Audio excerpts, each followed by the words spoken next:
அதிகாரம் 32.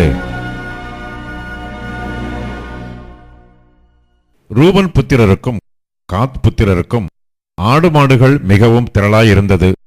அவர்கள் யாசேர் தேசத்தையும் கீலேயாத் தேசத்தையும் பார்த்தபோது அது ஆடு மாடுகளுக்கு தகுந்த இடம் என்று கண்டார்கள். ஆகையால் ரூபன் புத்திரரும் காத் புத்திரரும் வந்து மோசேயையும் ஆசாரியனாகிய எலெயாசாரையும் சபையின் பிரபுக்களையும் நோக்கி, கர்த்தர் இஸ்ரவேல் சபைக்கு முன்பாக முறிய அடித்த அதரோத், தீபோன், யாசேர், நிம்ரா, எஸ்போன், எலெயாலே, சேபாம், நேபோ, பெயோன் என்னும் பட்டணங்களைச் சேர்ந்த நாடானது ஆடு மாடுகளுக்கு தகுந்த இடம். உமது அடியாருக்கு ஆடு மாடுகள் உண்டு. உம்முடைய கண்களில் எங்களுக்கு தயை கிடைத்ததானால் எங்களை யோர்தான் நதிக்கு அப்புறம் கடந்து போக பண்ணீராக. இந்த நாட்டை உமது அடியாருக்கு காணியாட்சியாக கொடுக்க வேண்டும் என்றார்கள். அப்பொழுது மோசே காத் புத்திரரையும் ரூபன் புத்திரரையும் நோக்கி, உங்கள் சகோதரர் யுத்தத்திற்கு போகையில் நீங்கள் இங்கே இருப்பீர்களோ? கர்த்தர் இஸ்ரவேல் புத்திரருக்கு கொடுத்த தேசத்திற்கு அவர்கள் போகாதபடிக்கு நீங்கள் அவர்கள் இருதயத்தை திடனற்று போக பண்ணுகிறது என்ன? அந்த தேசத்தை பார்ப்பதற்கு நான் உங்கள் பிதாக்களை காதேஸ் பர்னேயாவிலிருந்து அனுப்பினபோது அவர்களும் இப்படியே செய்தார்கள்.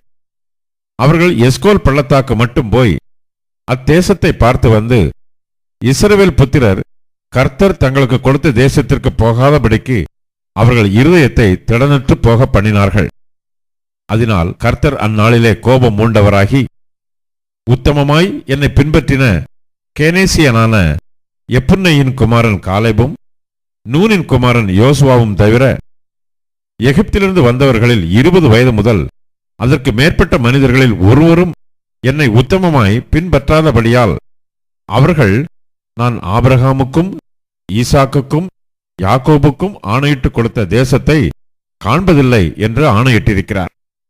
அப்படியே கர்த்தருடைய கோபம் இஸ்ரவேலின் மேல் மூண்டது.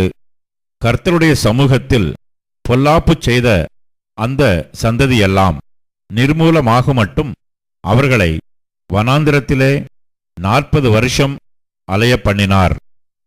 இப்போதும் இதோ இஸ்ரவேலர் மேலிருக்கும் கர்த்தருடைய கோபத்தின் உக்கிரத்தை இன்னும் அதிகரிக்க பண்ணும்படி நீங்கள் உங்கள் பிதாக்களின் ஸ்தானத்திலே பாவமுள்ள பெருங்கூட்டமாய் எழும்பியிருக்கிறீர்கள்.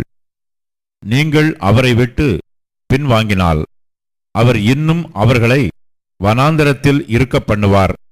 இப்படி நீங்கள் இந்த ஜனங்களையெல்லாம் அழிய பண்ணுவீர்கள் என்றான். அப்பொழுது அவர்கள் அவன் சமீபத்தில் வந்து, எங்கள் ஆடு மாடுகளுக்காக தொழுவங்களையும் எங்கள் பிள்ளைகளுக்காக பட்டணங்களையும் இங்கே கட்டுவோம். நாங்களோ இஸ்ரவேல் புத்திரரை அவர்கள் ஸ்தானத்திலே கொண்டு போய் சேர்க்கும் அளவும் யுத்த சன்னத்தராய் தீவிரத்தோடு அவர்களுக்கு முன்பாக நடப்போம். எங்கள் பிள்ளைகள் இத்தேசத்து குடிகளின் நிமித்தம் அரணான பட்டணங்களிலே குடியிருக்க கேட்டுக்கொள்கிறோம். இஸ்ரவேல் புத்திரர் யாவரும் தங்கள் தங்கள் சுதந்திரத்தை சுதந்திரித்துக் கொள்ளும் வரைக்கும் நாங்கள் எங்கள் வீடுகளுக்கு திரும்புவதில்லை. யோர்தானுக்கு இப்புறத்தில் கிழக்கே எங்களுக்கு சுதந்திரம் உண்டானபடியினாலே நாங்கள் அவர்களோட கூட யோர்தானுக்கு அக்கறையிலும் அதற்கு அப்புறத்திலும் சுதந்திரம் வாங்க மாட்டோம் என்றார்கள். அப்பொழுது மோசே அவர்களை நோக்கி, நீங்கள் இந்த வார்த்தையின்படியே செய்து கர்த்தருடைய சமூகத்தில் யுத்த சன்னத்தராகி கர்த்தர் தம்முடைய சத்துருக்களை தம்முடைய முகத்திற்கு முன்னின்று துரத்திவிடும் அளவும் நீங்கள் யாவரும் அவருடைய சமூகத்தில் யுத்த சன்னத்தராய் யோர்தானை கடந்து போவீர்களானால் அத்தேசம் கர்த்தருக்கு முன்பாக வசப்படுத்தப்பட்ட பின்பு நீங்கள் திரும்பி வந்து கர்த்தருக்கு முன்பாகவும் இஸ்ரவேலருக்கு முன்பாகவும் குற்றமில்லாதிருப்பீர்கள். அதற்கு பின்பு இந்த தேசம் கர்த்தருக்கு முன்பாக உங்களுக்கு சுதந்திரமாகும். நீங்கள் இப்படி செய்யாமற் போனால் கர்த்தருக்கு விரோதமாக பாவம் செய்தவர்களாய் இருப்பீர்கள். உங்கள் பாவம் உங்களை தொடர்ந்து பிடிக்கும் என்று நிச்சயமாய் அறியுங்கள். உங்கள் பிள்ளைகளுக்காக பட்டணங்களையும் உங்கள் ஆடு மாடுகளுக்காக தொழுவங்களையும் கட்டி உங்கள் வாய் மொழியின்படியே செய்யுங்கள் என்றான். அப்பொழுது காத் புத்திரரும் ரூபன் புத்திரரும் மோசேயை நோக்கி, எங்கள் ஆண்டவன் கட்டளையிட்டபடியே உமது ஊழியக்காரராகிய நாங்கள் செய்வோம். எங்கள் பிள்ளைகளும் எங்கள் மனைவிகளும் எங்கள் ஆடு மாடு முதலான எங்களுடைய எல்லா மிருக ஜீவன்களோடும் இங்கே கீலேயாத்தின் பட்டணங்களில் இருப்பார்கள்.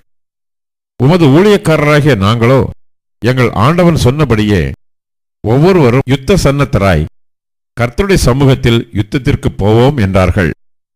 அப்பொழுது மோசே அவர்களுக்காக ஆசாரியனாகிய எலெயாசாருக்கும் நூனின் குமாரனாகிய யோசுவாவுக்கும் இஸ்ரவேல் புத்திரருடைய கோத்திர பிதாக்களாகிய தலைவர்களுக்கும் கட்டளையிட்டு, காத் புத்திரரும் ரூபன் புத்திரரும் அவரவர் கர்த்தருடைய சமூகத்தில் யுத்த சன்னத்தராய் உங்களுடைய கூட யோர்தானை கடந்து போனால் அத்தேசம் உங்களுக்கு வசப்பட்ட பின்பு அவர்களுக்கு கீலேயாத் தேசத்தை சுதந்திரமாக கொடுக்க கடவீர்கள். உங்களுடைய கூட யுத்த சன்னத்தராய் கடந்து போகாதிருந்தார்களே ஆனால் அவர்கள் உங்கள் நடுவே கானான் தேசத்திலே சுதந்திரம் அடைய கடவர்கள் என்றான். காத் புத்திரரும் ரூபன் புத்திரரும் பிரதியுத்தரமாக, உம்முடைய ஊழியக்காரராகிய நாங்கள் கர்த்தர் எங்களுக்கு சொன்னபடியே செய்வோம். யோர்தானுக்கு இக்கரையிலே எங்கள் சுதந்திரத்தின் காணியாட்சி எங்களுக்கு உரிதாகும்படி நாங்கள் கர்த்தருடைய சமூகத்தில் யுத்த சன்னத்தராய் கானான் தேசத்திற்கு போவோம் என்றார்கள். அப்பொழுது மோசே காத் புத்திரருக்கும் ரூபன் புத்திரருக்கும் யோசேப்பின் குமாரனாகிய மனாசேயின் பாதி கோத்திரத்தாருக்கும் எமோரியருடைய ராஜாவாகிய சீகோனின் ராஜ்யத்தையும் பாசானுடைய ராஜாவாகிய ஓகின் ராஜ்யத்தையும் அவைகளைச் சேர்ந்த தேசங்களையும் அவைகளின் எல்லையை சுற்றிலும் உள்ள பட்டணங்களையும் கொடுத்தான். பின்பு காத் சந்ததியார் Dibon, அதரோத், Aroer, Atroth, சோபான், Yasir, Jogbehah, பெத் நிம்ரா, பெத்ரான் என்னும் அரணான பட்டணங்களையும் ஆட்டுத் தொழுவங்களையும் கட்டினார்கள்.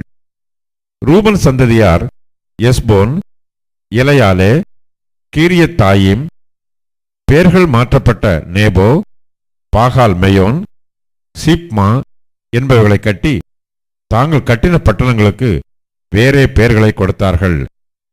மனாசேயின் குமாரனாகிய மாகீரின் புத்திரர் கீலேயாத்திற்கு போய் அதை கட்டிக்கொண்டு அதிலிருந்த எமோரியரை துரத்திவிட்டார்கள். அப்பொழுது மோசே கீலேயாத்தை மனாசேயின் குமாரனாகிய மாகீருக்கு கொடுத்தான். அவர்கள் அதிலே குடியேறினார்கள். மனாசேயின் குமாரனாகிய யாவீர் போய் அவர்களுடைய கிராமங்களை கட்டிக்கொண்டு அவைகளுக்கு யாவீர் என்று பெயரிட்டான். நோபாக் போய் கேனாத்தையும் அதன் கிராமங்களையும் கட்டிக்கொண்டு அதற்கு தன் நாமத்தின்படியே நோபாக் என்று பெயரிட்டான்.